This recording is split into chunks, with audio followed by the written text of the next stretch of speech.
connection. Blacked out today. I know. We are blacked out. It works. It works. You know why? Because we're talking about money today. We are talking about money. We're talking about money. I think we're talking about this the is fun. darkness. The darkness of people's the emotional industry. strain, of the depths of the money. The money. Money. Can we play that while this is playing? No, then we got to pay for it. Shit. If someone wants to sponsor the music, please let us know. How about fuck bitches get money? Can we play that? I love that too. Right? Sure. Get money. So the topic of today's discussion is the industry in general, pay scales, what people can expect coming into it, what's good, what's bad, how it's changed. So I think, what, is that all of it? Are you cutting? No, I'm saying that's the cut. Like money just sucks. Cutting it's death. I don't know why I'm doing it. I don't know why I'm doing it. I'm just like, I don't like it. You don't like it. I don't like it. Well, it's a part of life. It's part of life. We have to make money, and a lot of people stay in the business in the front of house to make money because going to regular, you know, 9 to 5s, they're then paying taxes, different things, and they're not making as much. So I think it'll be good for people who want to come into the industry. So we can focus on the kitchen part of it first. Oh, so yeah, let's do it. What do you want to tell the newcomers or the wannabes coming up that are expecting the moon when they get out of school or they graduate or they get their first job and they don't want to do the work? It's not even graduating. It starts right at high school kids coming in all the way up through the chains, the ranks. I think the only ones who understand where it really is are those who've been in the industry long enough, have like a tenure in it, you know? Yeah. Because they understand the reality of it. I don't know where or how or why people think that a restaurant can produce so much money that it's going to pay them these outrageous salaries that they think they're going to get. There's only so much, right? We have a cap for everything. Each category has a percentage we have to operate, whether it's wine sales, the bar, the food, the miscellaneous, all that shit. It all has its own. It's a rock, and it has so much water in it, right? And you can only squeeze so much water out of that rock. So when people are coming into this industry and they want all these astronomical figures, dishwashers wanting $20 an hour, line cooks with no experience at all wanting $18, $20, $30 an hour. It's unrealistic. It's unrealistic. You don't know what the fuck you're doing, first of all. Let's just start there. Just because you show up at a job doesn't mean you're worth the fucking time. It's not. Not in this industry. Now, there's other industries that we're up against the corner. That's why I'm wearing black today. You're mourning? Are you in mourning? Well, over your money you're losing? Here's the thing. I want to say this first. I wish I was in a position to pay everybody the absolute maximum. That's what I really wish, because everybody would come to work happy. We'd all be happy. We'd be a big thing. It would be the fruits of the labor would be out there. Everything would be great. But then your doors would be closed within a very short amount of time. There. So what's safe to say? I mean, look, people want raises for not doing more. People want more for not even doing anything. Yeah. People want to walk in the door with these astronomical figures of, well, I'm looking to make 70 grand a year. Wait a minute. You're 20. Yeah. You're 20. And where are you making that now? What are you comparing this to? I understand. I want to make 170. I want to make 200 grand a year. What the fuck does that mean, right? And it's also regional, so we should say we're in Virginia. So, I mean, this obviously varies, like New York, cost of living, that kind of stuff. Like, there's always scales on this. Yeah, of course. Right. So when I was young, I remember getting my first sous chef position, and I was so fucking excited. I was offered $38,000 a year, okay? Couldn't have been happier. That was a lot of money back then. Yeah. And in the 90s, I late made 90s. it. I didn't even need to go to executive chef at this point. I was like fucking loving life, right? I didn't love it after about 6 months because it just became the same zeros behind it and I just added everything I was broke for before. I just ran right back up to that same level because you're young and immature anyway. So you're never satisfied. Managing your money. Right. So, I went to the owner and I said, look, I need more money. I would like to have a raise. I've been here doing this for 6 months. Everything's going good. And he looked at me and says, no, that's not even an option, dude. That wasn't part of the agreement. Wow. The agreement was you'd work for this. This is what I was raising you up to. This is what I hired you for. That's what the position offers. Yeah. And at the time, I didn't understand it. I thought he was taking advantage of me. I was being an asshole, so on and so forth, working 60, 70 hours a week. That was just what it was. And I was grateful for making that money when I first got it. But when I ran through it, I expected more for nothing. I really didn't do anything more. You weren't going above and beyond. I didn't do nothing more. If anything, I learned how to be late. I can admit it now. You have to. Right? Yeah. So a lot of people don't admit it. You just learn how to get to work late. You learn when to go out and take a break longer. You learn how to put off tomorrow's prep for today. Or those are all the things you learn in the restaurant industry. And the younger you are, the faster you learn that part. It's very rare that someone exceeds so much that you look at them and say, hey, you're worth another $5,000 a year right now. No one wants to say that because it's hard. You know, you really have to work hard at that.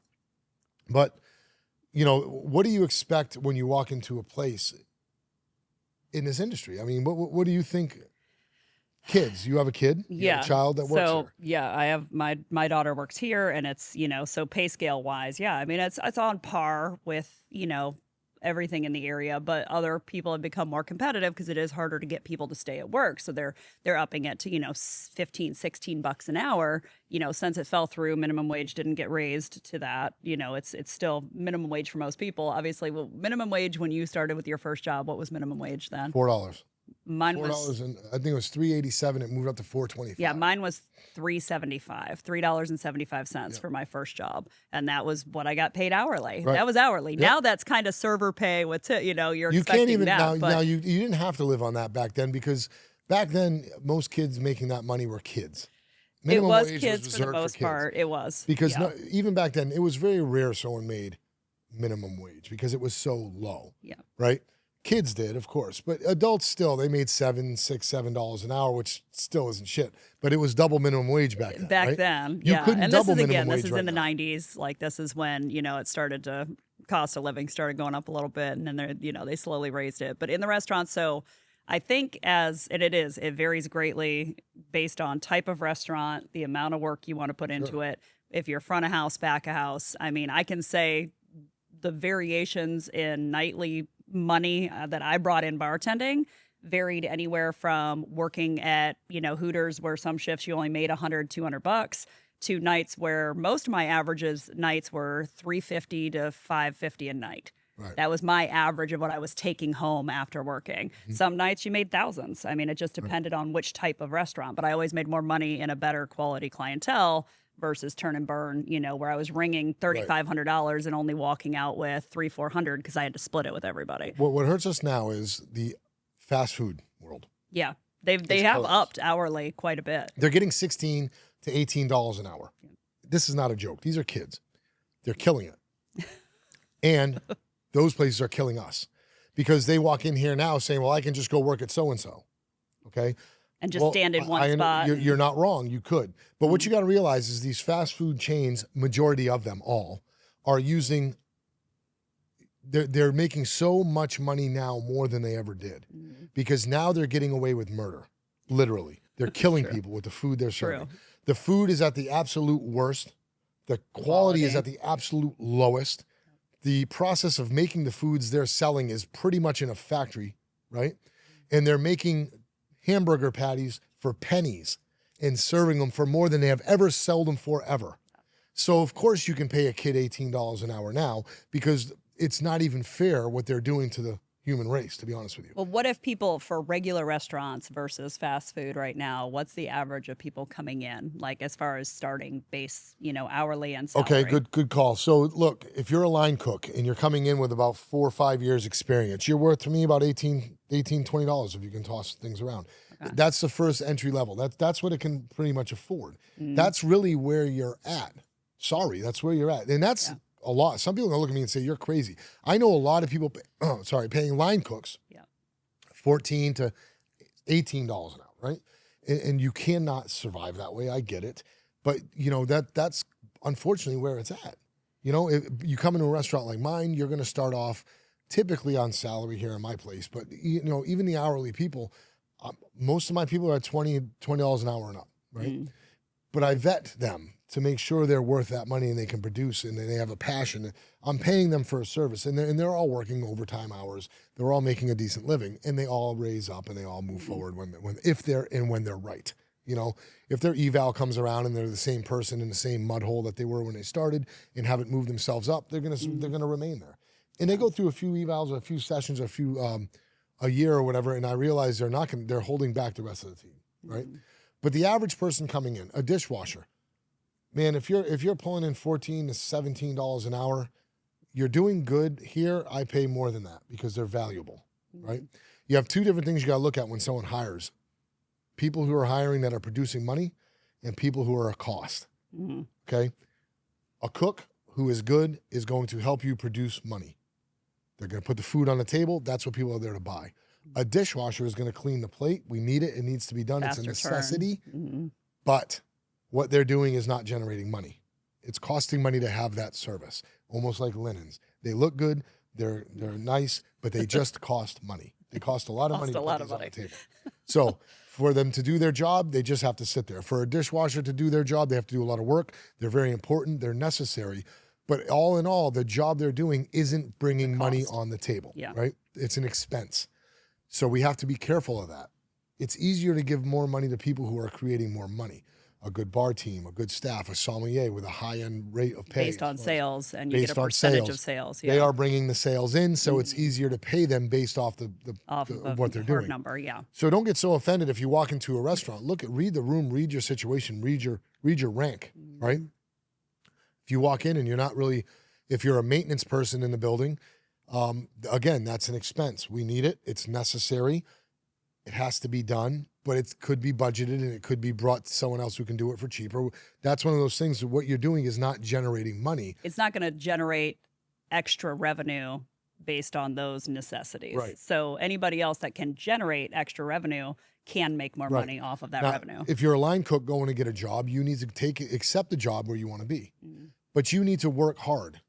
And I'm using the word line cook. But again, let's redefine what work hard means, because people think that if you're here, 10-hour shift, that's working hard. That's what people think. That's what they think. Yeah. But they're not working shit.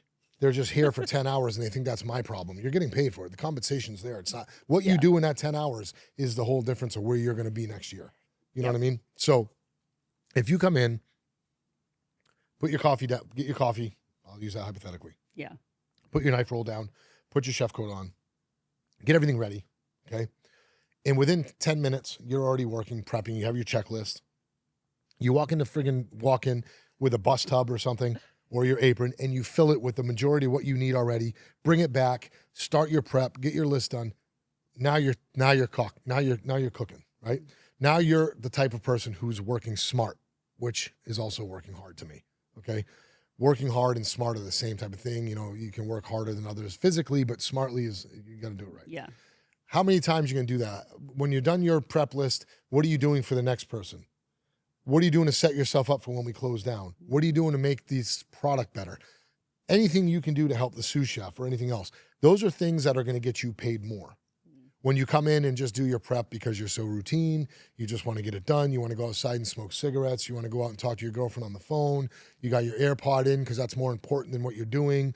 You're bitching about the other guy next to you, or you stop cutting mushrooms every fourth mushroom to talk about the game last night, or who got the productivity. Productivities. Those are all the things that are going to hold you back. So don't be mad when you don't get your raise because you've been somewhere. You're not going to get a raise from me just because you were here. What you do while you're here. Or just because of an amount of time. Like people expect every year they're due a raise. Yeah, I've been here for a year and I'm still making the same money. No, you've been here for a year and you're still doing the same shit. You haven't done anything above and beyond. So let's clarify that your job description is the bare minimum. The bare minimum. I think that's what people need to understand. Your job description is the bare minimum. So when you walk into a kitchen and you sit down and you have that interview or your second interview and you finally get on, if you go through a stage or something, everyone's excited and happy. Yeah, I can't wait. Yeah, it's going to be great. So much better than my other place. Da, da, da, da. We know the story, right? So if you come in and you sign the agreement, here we are. I'm going to give you X amount. There's room to move. Trust me. That depends on you. Yes, I love it. Thank you, chef. Yes, chef. Yes, chef. Yes, chef. And they come in and they continuously do exactly what we talked about. I don't care if you're doing that for 2 years. You're doing exactly what we agreed upon. So until you do more than what we agreed upon, I'm not going to give you more than what we agreed upon. It's that simple. So don't get so mad every time a chef or an owner or something, just you think they're being taken advantage of. Honestly assess what you're doing. Yeah. Honestly assess, prove to them, show a log, show a journal, have something.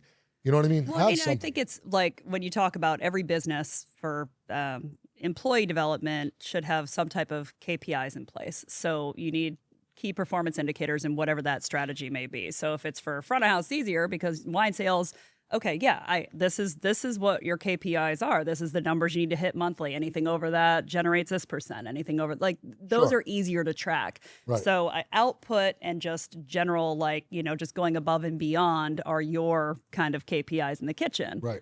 Exactly. So it's a little bit different, and it's harder to track sometimes because you're not seeing everything. It's not harder to track if they take initiative. Rather. So look, I get certified all the time for things. I don't even need them. I've got what I need. I've worked my ass off. But there are programs out there. You can go get certified in ServSafe. You can get food manager qualifications. You can get qualified to actually teach. You can get you can go to the ACF and get certified as a sous chef or a kitchen commis. You can get certified as an executive. There are certifications upon certifications that you can go get while you're working.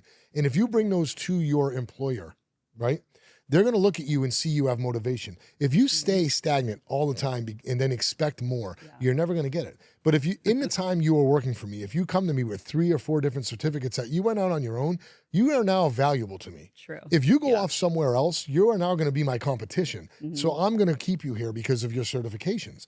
You know what I mean? And that's the type of person that's going to get the money and get the raise, get the education.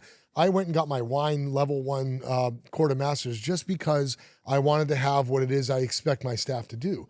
And I wanted an understanding of it. I want to understand it, and I want to actually do it too. Yeah. These are things you need to go get. Even as a server, if you get your, you go and get your level 1 or you work in the, just to learn more about the product you're selling, you will in turn sell more and you will generate more sales. And you have your desired, and you have, there's something about you that people want to have, right? So that's where it's at. If you want more money in the chef industry or the culinary industry, you need to go get stuff yourself to make yourself almost unobtainable by other people. You need to make yourself so I have you, I want you, I need you here.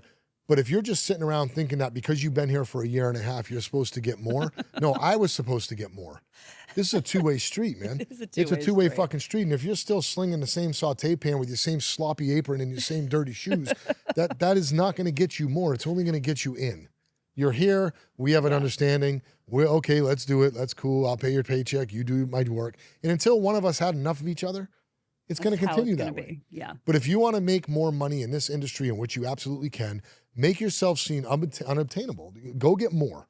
Get more. Make yourself valuable. That's what I got to say about that. No, I think that's a great point. I think that it's just the generationally, like we've seen, and we don't like to, it's not generalizing. We don't dog on everybody, but as a overall, everybody right now is expecting a lot more money for less because they think they can go do it online. Well, then go start your OnlyFans and do it that way then, because this is not the work that you need to be doing. If you want easy money that you don't have to do shit for, go start OnlyFans Chef Edition. I don't know what the hell. There are people who do that shit. They cook naked. They do all sorts of OnlyPans. Can we copyright that if it's on the podcast? So that's we said it first, so it's copyright. Today is so this is April 2025. We have copyrighted OnlyFans. So listen, if you want to make more money and you have to do more work, you have to make yourself more valuable. Yeah. Everyone out there wants more and more and more and more. The problem is so many people want more for less that we have a lot more to offer people who go get it. They're just not, you're not going to entice me. I'm going to give you exactly what we agreed upon. If you don't do anything more, you're not getting anything more. If you go get a little bit more right now, you're going to get more because nobody is doing it. You have no competition. Get off your lazy ass and you will be the best because there's no competition out there. Nobody's doing it. Make yourself better today. .com. .com. You could stand out more today than you could ever in the past because of that. Because people just don't want to fucking work. Everything's still there. The avenues are still wide open. Still there. Just get off your ass and go get it. That's how you're gonna make more money in the chef world. That's it. That's all I got. That's what you got on That's pay. it. Okay, Yep. That's it. Yeah. All right. Should we just end it with that? Yeah. Is that the end? That's it. I'm done. Okay, he's finished. Everybody. I'm gonna put on a white shirt now. I feel better. We're out of mourning. We're out of mourning for your bank account. We really don't give a shit about your bank account. Work more. Work more. Get another job. I don't care, right? You want more Stop money? squeezing water out of a fucking rock, man. Yeah. Squeeze it. Squeeze it. Keep squeezing. Nothing's coming out. Replace the rock, man. Get a wet one. Ciao for now. Ciao.